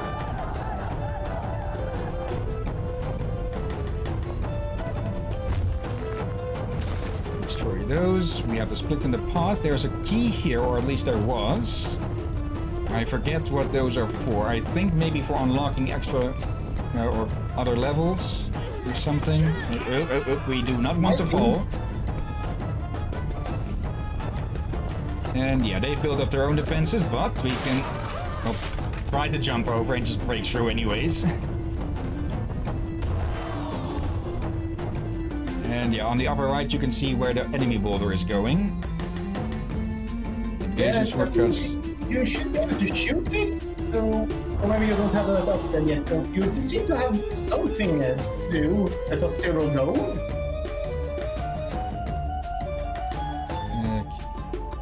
Let's just double this up. Because basically it's sort of a, not really a PvP game, but on most of these mid-levels you'll be facing someone else. Yeah, AI, though. I think that they didn't bring a multiplayer until second or third game. Now it did say multiplayer game at the start, at the menu, but that could have been added in later perhaps. Now though we have more just bases to destroy and a gate to knock down. There's actually a key over there, so let's go grab that to see what those are for.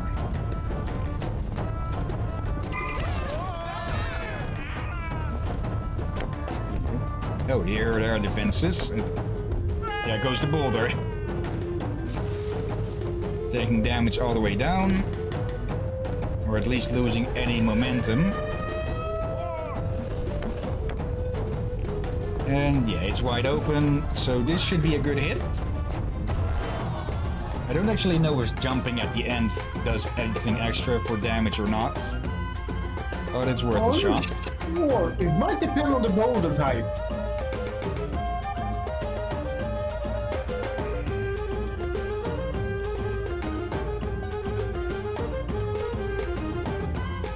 There. That should slow it down a lot. And yeah, there's also a bit of strategy to this game. And yeah, it still broke through, but it's a lot less momentum than before. Yep. Why is it going back and forth like that? Is that boulder twerking at us? And yeah, those upgrades for the boulder, they basically add more health and more damage. So this should be more than enough to break down the door.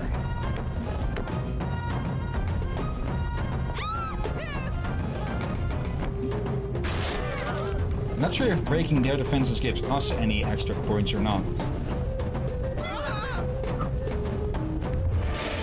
And there we go.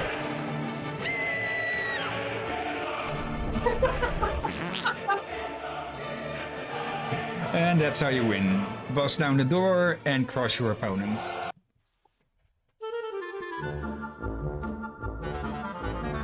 And this is the first actual level. So we have 16 keys, though I don't know what those... I don't remember what those are for. I don't recall the keys at all.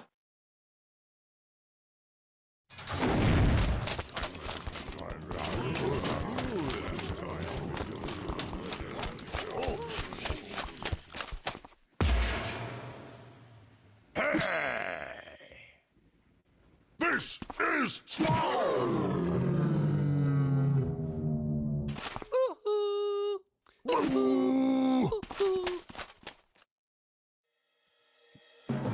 And yeah, each level will start with a goofy little gag like that. Yeah, and I think it's kind of yeah, I feel like the reason it got more popular is due to the cutscenes. Yeah, like they are very Monty Python. Like, let's see, stone towers are tougher than wooden. War elephants. War elephants have more pushing power than cows, but they aren't very fast. No upgrade for the tower and for the catapults. Our gate is over here. So let's put an elephant there then. And a line of, actually I should put down stone towers instead. Well, that's a bit wasted, but okay. And here we go. I'm not too sure how streamable this game would be. And yeah, almost down there. At the very least, this would be fun for just all of the mayhem. And that's an elephant. That's an elephant dodged. I have no idea what that thing is supposed to be. I think they call it heavily improved. I think it's supposed to be Lamasu.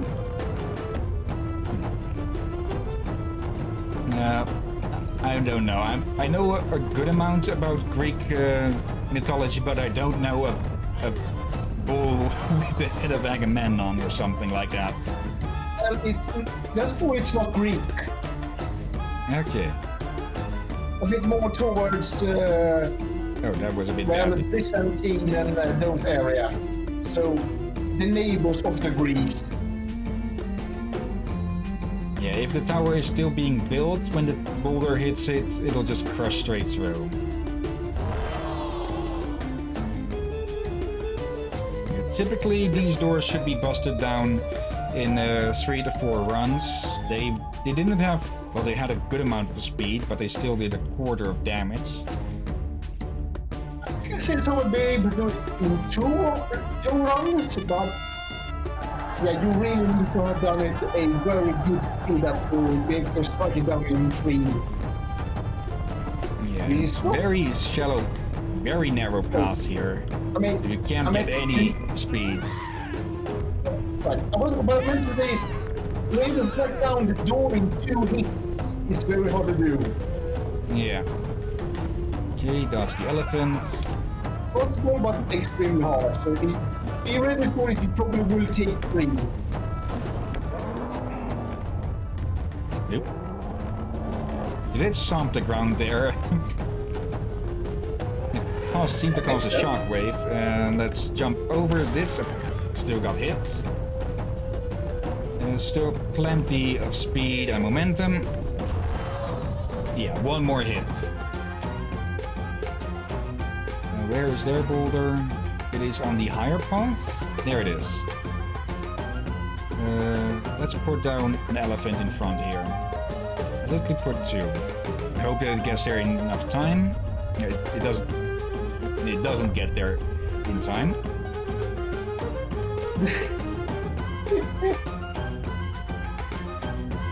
It's certainly not getting there now.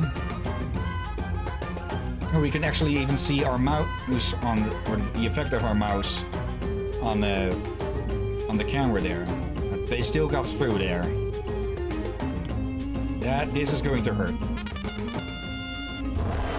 Oh yeah, that was just 2/3 of our. This should be well, this will be more than enough to finish it off. It might actually be an overkill.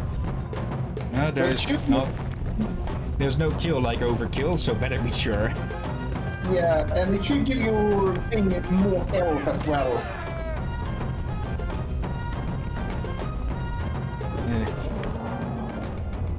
It's definitely stomping to try and disrupt us.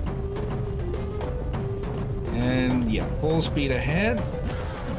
Well, no longer full speed, and there goes the freaking barbing. Or the banding.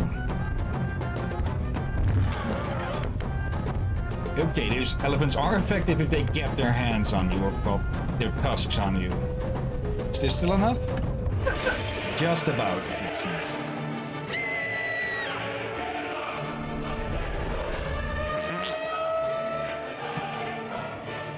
loud.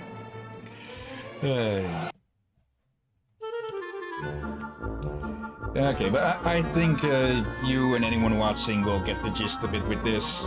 So let's look at least one more.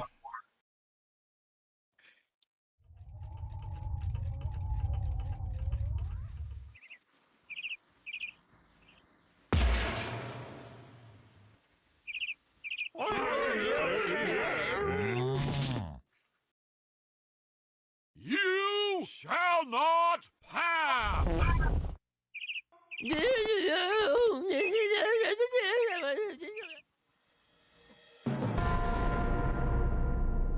What? This is a stupid fun game. And it doesn't seem like we are getting under it. We will be getting attacked here because there's two sides here. Let's see. Our gate is here. There's a big area that we can't defend. Still, let's do what we can to slow things down. Keep enough for some banding.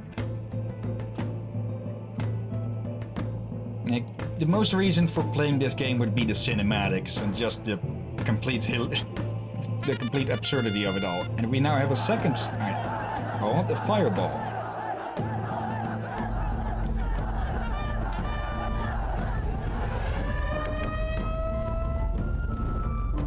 Okay. I think in general the maps are mirrored, so whatever you have to pass through, the opponent boulder has to as well. Okay, and there's not really much space to gain momentum here.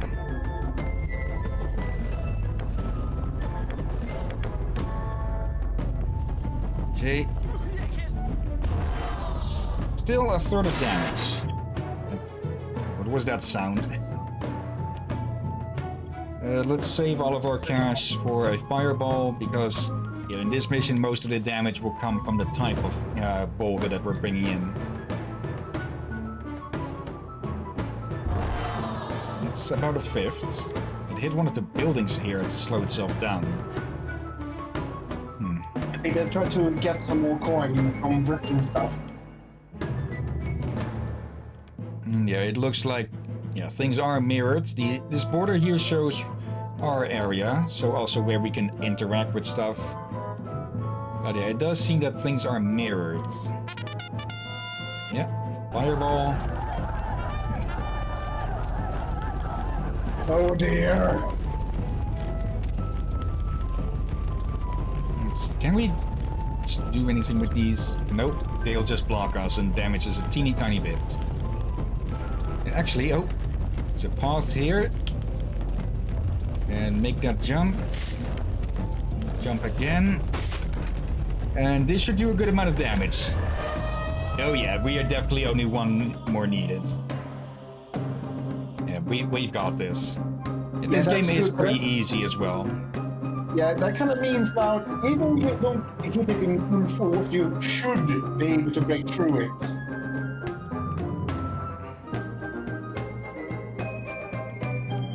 Let's see, where is it? There it is.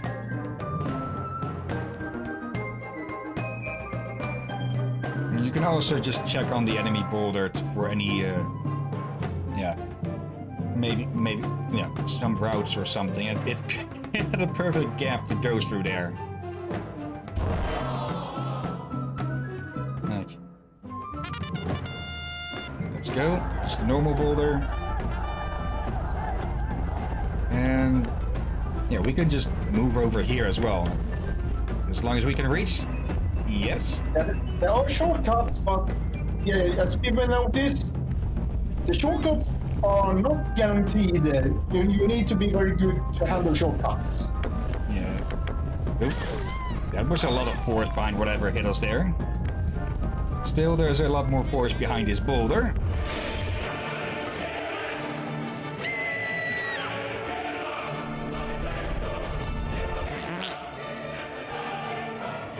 And yeah, there we go.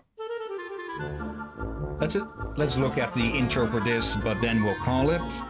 Because it is it's a simple game. It's not really a game you should play for hours and hours on end, more like every now and then. So I'm not even sure if it would fit for weekend streams, because 2 hours of this would get annoying with time as well. Yeah, I don't think it's better for YouTube, since then you can edit out if you get stuck and all that. Yeah. But at the very least, I want, again, like with all of the games so far, I wanted to showcase this one. So let's look what this has to offer for any jokes.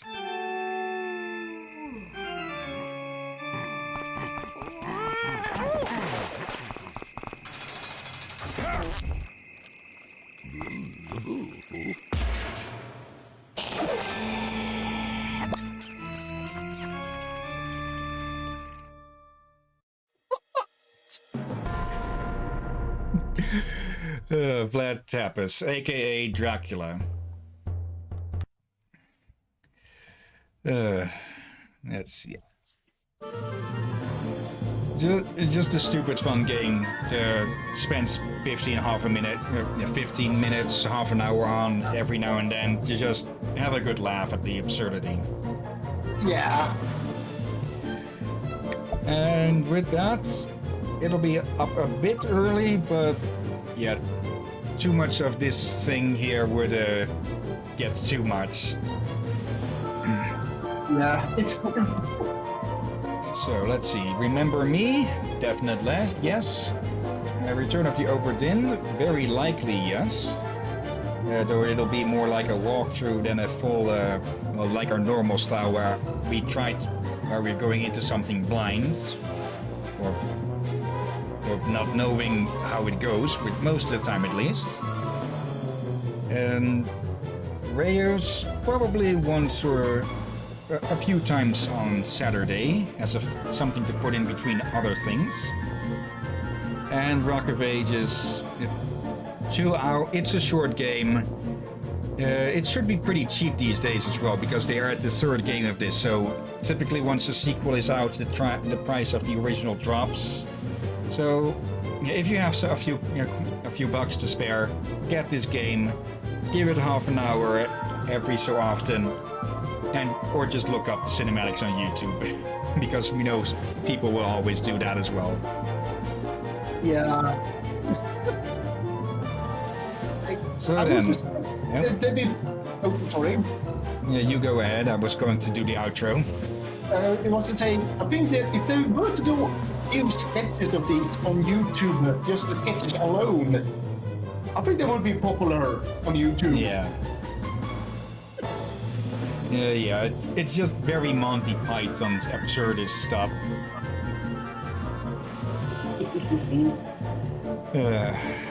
But for now, anyone else watching now or later, thank you for watching, and thank you especially, Drakir. You're most welcome, my friend. And yeah, next week we'll be continuing with Dishonored, and this time hopefully with the correct title in the freaking stream. And yeah, we'll be busy with that game for quite a while, I think.